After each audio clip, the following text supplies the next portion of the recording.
요즘은 그 인기가 덜하긴 하지만 예전부터 많은 사람들에게 읽혀오던 고전 소설이 있습니다. 특히 우리나라에서는 수능과 연결되어서 더 많은 인기를 얻기도 했습니다. 그 책이 무엇일까요? 바로 삼국지라는 책입니다. 유비, 조조 등의 수많은 영웅 호걸들의 이야기, 또 하나하나가 재밌고 흥미로운 그 이야기들은 많은 시대의 사람들을 사로잡았습니다. 전체적인 줄거리나 흐름을 알고 있어도 다시 읽어보면 그 내용 하나하나가 참으로 몰입감 있게 읽을 수 있는 책인데요. 국내에는 이문열의 삼국지, 황석열의 삼국지 등 다양한 번역들이 있기도 합니다. 이 책을 보면 유비 관우 장비가 도원 결의를 맺고 어려움을 겪으면서도 나라를 세우게 됩니다. 그러나 그 나라가 결국은 패망하게 되고 또 조조가 천하를 통일하는 것처럼 보였습니다. 그러나 정작 나라가 조조의 것이 되는 것이 아니라 조조의 후손이 그 나라를 이어가는 것이 아니라 사마씨가 나라를 차지하게 됩니다. 수많은 영웅 호걸들이 태어나고 죽고 하는 그 치열한 전투 속에서 결국 엉뚱한 사람이 그 천하를 차지하게 되는 이야기가 담겨 있습니다. 그래서 많은 사람들이 이 삼국지를 흥미있게 읽긴 하지만 그 끝에 가면 참으로 허무하다라는 이야기를 많이 하게 됩니다. 결국 열심히 피 흘려 싸우며 참여했지만 정작 아무것도 남는 것이 없는 허무한 상태가 되었다라는 것을 공통적으로 느끼기도 합니다. 오늘 말씀은 전도서 말씀입니다. 이 책은 자신을 다윗의 아들이고 이스라엘의 왕인 전도자라고 이야기하고 밝히고 있습니다.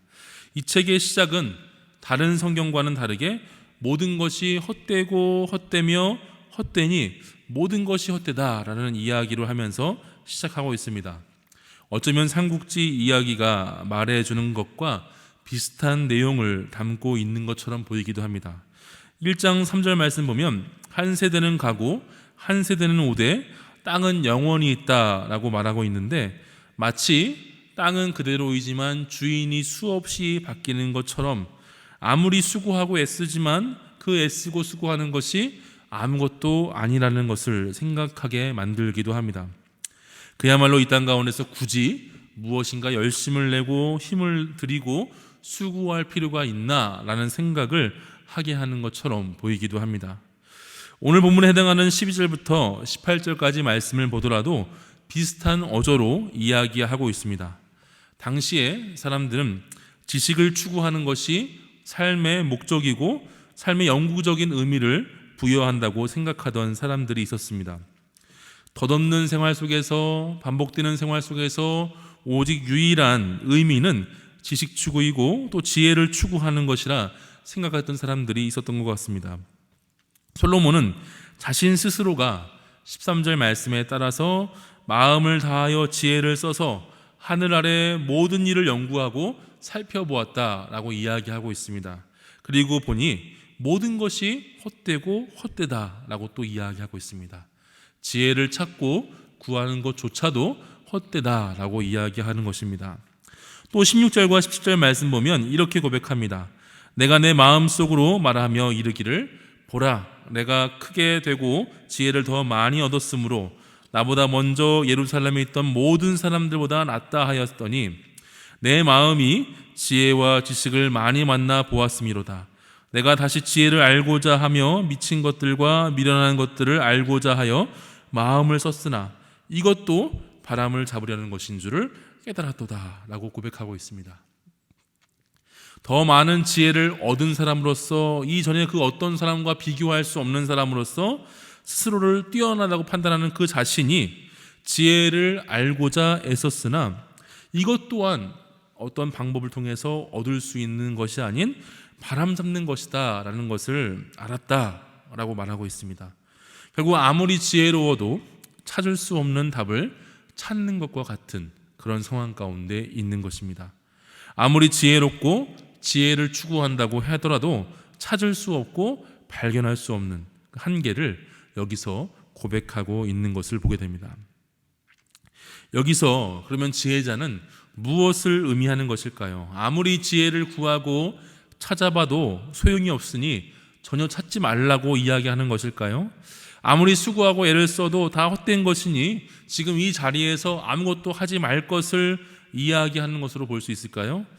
우리가 이 말씀을 오해하면 이렇게 생각을 할 수도 있습니다. 그리하여 서두에 말씀드린 것처럼 삼국지가 가진 허무주의 같은 개념을, 맥락을 여기서 발견할 수도 있습니다. 그러나 전도서에서 전도자가 이야기하는 것은 허무주의가 아니라 오직 영원한 지혜는 하나님께 있음을 이야기하고 있는 것입니다. 어떤 수고하는 것, 지혜를 추구하고 찾는 것도 그 자체가 의미 있는 것이 아니라 모든 생명과 온 우주의 주권자이신 하나님의 통치 아래에 있다는 것을 인정하고 나가야 한다는 것을 이야기해 주고 있습니다. 그러하기에 오늘 본문은 아무것도 하지 말라고 이야기하는 것이 아니라 하나님만 경외하며 하나님만 섬기고 하나님 안에서의 그 통치와 다스림을 인정하는 삶을 살아갈 것을 우리에게 이야기해 주고 있습니다. 신약성경 고린도후서 3장 19절도 이와 같이 고백합니다. 이 세상 지혜는 하나님께 어리석은 것이니 기록된 바 하나님은 지혜 있는 자들로 하여금 자기 꾀에 빠지게 하시느니라 하였고 라고 말씀합니다. 아무리 눈으로 보이기에 화려해 보이고 아름다워 보이는, 또 뛰어나 보이는 세상 지혜라 하더라도 그 지혜는 하나님께 어리석은 것이고 그 또한 자기 꾀에 빠지게 만드는 것이다 라고 이야기하고 있습니다. 오직 하나님만이 영원하시며 모든 것 되심을 기억하며 오직 하나님 안에서의 그 권위와 주권과 다스림을 인정한 삶을 살 것을 말씀을 통해서 이야기해 주고 있는 것입니다. 오직 하나님께만 영원한 지혜와 존귀와 영광이 있는 줄 믿습니다. 우리는 다른 그 어떤 것이 아니라 하나님 안에서의 지혜를 구하고 찾고 나아가야 할 줄로 믿습니다. 그렇게 나아갈 때에 우리 삶에 헛되고 헛된 것들을 붙잡으며 시간을 낭비하는 것이 아니라 영원하고 변하지 않는 지혜를 붙들며 살아가게 될 줄로 믿습니다. 오늘도 이러한 삶으로 하나님 앞에 살아가시는 저와 여러분 되시기를 간절히 소원합니다. 다 같이 기도하겠습니다.